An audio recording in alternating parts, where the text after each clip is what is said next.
Buses belonging to rapper Lil Wayne pleaded guilty and accepted a 10-year prison sentence. He had until today to take a deal. Channel 2's count in this case. Manny Aurora believes his client, Jimmy Winfrey, could have beaten most of the 27 charges in the indictment. But the prosecutorial mood against gangs and gang members in Cobb County is tough. Anytime you say the word gang and there's an African-American individual, prejudices rear their ugly head, and that's just the reality of the way it is. Winfrey will spend 10 years in prison for the April incident on I-285, where two buses belonging to the entourage for rapper Lil Wayne came under gunfire. Prosecutors say a simmering rap feud and gang tensions led to it. They believe they could pin Winfrey as the gunman. He was indicted on 27 counts, including a rarely, if ever, used charge that references domestic terrorism. The charges Winfrey pled to are gang-related counts. DA Vic Reynolds going to tolerate that. Either you can see the time of day on a 10-year sentence, or you're going to be serving 200, 300, 400 years, as the DA has professed publicly that he would ask on every single gang case. Well, that domestic terrorism charge was one of those dropped in this particular plea deal. Winfrey.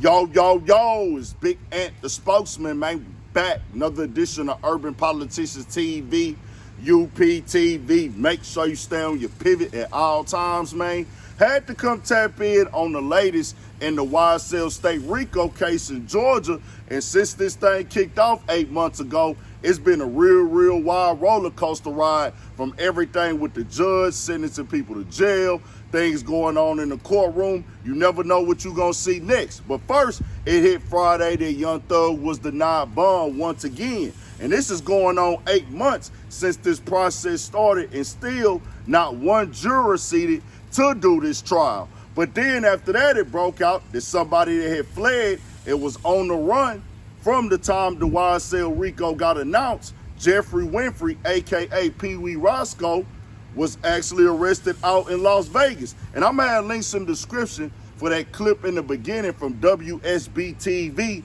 And that came from 2015, where he first did time on these gang charges and everything, took a 10-year plea deal sentence, and he got released in 2020. So when this new RICO came out last year, I don't know for sure what's what. He had 4 counts on this, but I don't know if it's something new that he did for sure, or are they tying the old thing that he copped to in 2015 to this new RICO. We saw that happen with one of the early founders, where they were saying, from what they told us on the internet, he was no longer in contact, was no longer down with any of this. He was working a job, but he got pulled into the RICO too. He pled out early on. I think him and Gunner did it like 1 or 2 days apart from each other. But now, in the case of Pee Wee Roscoe, him being arrested in Las Vegas says this. And this got broke by Dennis Byron. Breaking news exclusive. YSL fugitive Jimmy Pee Wee Winfrey has been captured by Vegas police. This is the same individual who was charged and convicted of shooting up rapper Lil Wayne's tour bus. This is a developing story. He then said Winfrey was indicted by a Fulton County grand jury on 4 counts of relating to state RICO charges. He went ghost after the indictment was announced by Fulton County DA Fonnie Willis. This comes on the heels of Thug being denied bond today, which that was Friday. Then Hip Hop DX put something out that said, according to the arrest and inmate records exclusively obtained by Hip Hop DX, Winfrey was booked on 3 charges: battery using a fake ID to evade justice and to satisfy an arrest warrant from another state on July 10th.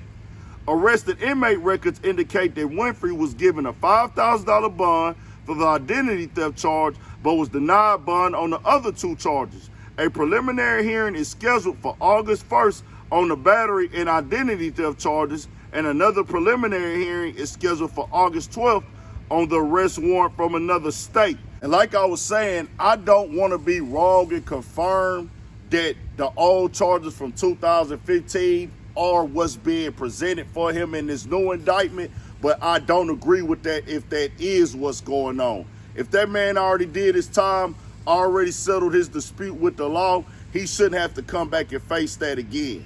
I'm in total disagreement with that. Now, he do have to handle those new charges in Vegas, and I'll be honest with you, he wasn't going to be able to run forever regardless, unless you got out the country and went to somewhere they can't expedite you at. But I understand. Nigga, I already served time on them charges. Nigga, I'm not finna be going back and going through this process again. I'm getting all the way out the way. So this is a part of this game, though. And everybody in this trial is innocent until proven guilty who has not taken a plea deal yet. So in his case, same thing, except for the stuff he already pled guilty for, which is like, hey, why is this being brought up again if that is that case? But I'm going to tell y'all, stay out these people's way, man. They looking forward to catch you slipping up, messing up in any form, shape, or fashion. This is what they get paid to do. Investigate, prosecute, and put you behind the jail. Put you behind the wall to make money off of you being in there. For feeding you, housing you, and clothing you, as they say so, with the most horrible conditions ever. Ain't no nigga supposed to be back there going through this, bro. You got better purpose out here.